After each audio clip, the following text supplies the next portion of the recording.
Welcome into the Heidemann 5, brought to you by Heidemann and Associates. If you have any law needs whatsoever and you thought, just need 5 minutes with someone that could be on my side, they would hear my case and be able to help me out, our friends at Heidemann Associates are there to help you. Go to www.utah.law and set up a free consultation. Just let them know that Rewind sent you, and Justin Heidemann will waive that fee on a consultation. He's going to take care of you. I absolutely guarantee it. Well, in today's video, we're going to go off the beaten path, away from the hardwood, and we're going to go jump in the pool with one of the best swimmers, not just in the state of Utah, but one of the best distance swimmers in the country. Tanner Nelson of Bingham High School swam in his first high school state championship swim meet. He's been a club swimmer. It hasn't been able to work out for him to swim in high school. He's finally able to get everything to work out for him to swim this year for Bingham. He had an outstanding weekend at the 6A state championship swim meet, and we had a chance to sit down and talk to Tanner. Tanner Nelson, the All-American swimmer. It's not just any swimmer, but he's an All-American swimmer out of Bingham High School, on his way to BYU after this year. And Tanner, thanks for joining us and taking a couple of minutes to talk to us. And first of all, this was your first high school swim season. How different was that for you? You hadn't swam high school. You only swam club. Was it different for you? Was it what you thought it would be? It was completely different than what I thought. At the beginning of the season, we weren't even sure if we were going to have a season. So it was actually nice to get up and compete. And just the fact that, you get to swim, 4 races in a meet, and having them being back-to-back in, a short span was just, really hard. And, I've never experienced that before. So it was actually really fun to actually learn how to do that and help prepare me for college.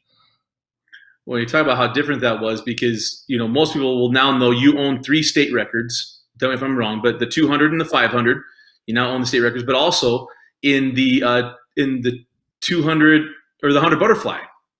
Is that right? 100 breaststroke. Yeah. Yeah, 100 breaststroke. And you didn't even swim that at state. What's up with that, man? You go break a state record and say, nah, I don't need a state title. I'll just have my name on the sheet every year. Not really. I knew I can get the 100 breast, but I just didn't want to swim it at state because of timing and where it was at in the meet. But I knew I can get it at our region meet, so that's what I did. And then I just swam the 2 free because I know I can get that. Same with the 5. I've known you for a really, really long time. But what's it been like for you? You know Jordan Tiffany, and he's probably the most decorated swimmer out of the state of Utah, this side of Long Gutierrez. I'm on the boys' side anyway. And how fun was it for you to know Jordan, watch him, and see what's possible from somebody that did what he was able to do? Does that drive you? Because most people don't think about the swim side because it's not like a team sport and stuff we all pay attention to, except for every 4 years at the Olympics. But when you got someone like that you swam with for years do what he did in high school, was that any added things for him or for you? Were you talking to him or getting ready for this year? Yeah, so right before state, he texted me good luck and that I'm gonna kill it. It was actually nice that he reached out to me, and I'm excited for what he can do in the future as well. But just racing him when I was 10 up to now, it's always just been a back and forth. We used to swim breaststroke a lot together. Then we started going our separate ways on different strokes. But we've just been always wanted to try our hardest and do our best. We always talk to each other, so it's nice to actually be with him and in the state.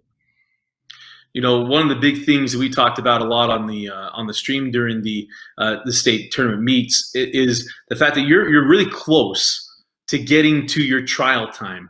Talk about how close that is and how many more opportunities do you have to get that time and potentially earn your way with a chance to go to Omaha. And then if you do really, really well there, have a chance to maybe even go to Tokyo. But obviously that's got to be one of your big goals, right?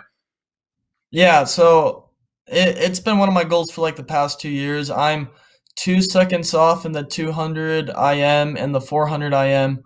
And then just this past winter in November, I got 4 seconds off in the mile, and 4 seconds in the mile is not a whole lot. And so with my chances, I have some meets coming up in the next few months that allow time trials. And so I'll probably time trial some events there to see if I can get it. And then I still have a little bit of the summer to qualify, and hopefully I can do it by then. Something I got to ask. I'll ask almost every high school athlete is, especially when you break a record or make a game-winning shot or anything. Who was more excited for you on Saturday, mom or dad? Uh, I think my dad. He was the one who texted me after. My mom, when she just got home, was just like, "Nice job. You need to work on this and this and this." And my dad's just like, "Just nice job." You took the next question right out. I was going to say, so if dad was excited, was mom critiquing you? And so when mom critiques you, I mean, always it's a loving thing. What is it that she picks on? If you're breaking state records, dropping time. What is it that she says, and how do you take it? It's mostly just my walls and turns. I mean, I've been working on them recently, and it's just she thinks I need to do more underwaters, but which I probably should. I should probably do a few more kicks. But she's also like, your strokes, not the best looking, but I mean, it's works, I guess. And like under the water, it's actually way better than it looks on top of the water. Well, Tanner, man, congratulations on the outstanding weekend up at the high school state swimming. We know big things are ahead for you. Not only this weekend, my heavens, you can go get some more records and titles this weekend in senior state, and also another things coming up too. But congratulations, man! We're so excited to have you on, and we look forward to watching you grow in the pool. Yeah, thank you so much. Thank you for having me. One of the fun things I've been able to do in the last 3 years is called the swim meets. I've had a brother-in-law swimming at Corner Canyon, been able to rope my father-in-law into calling those meets with me, and it's been amazing to watch some of the most talented athletes in the state of Utah that don't get a lot of attention. And so I was so excited to be able to bring Tanner on, because last year we would talk to Jordan Tiffany. We hadn't worked this part out yet, but so excited to talk to Tanner. Big things ahead for him, and we know that we'll be able to see him swimming in Omaha this summer. He's going to get to that time, just absolutely know it. But congratulations to Tanner Nelson. So excited for what's coming for him. For Vince Francis and Tanner Nelson, I'm Dusty Litster. Thanks for joining us and watching the Heidemann 5 on the Rewind.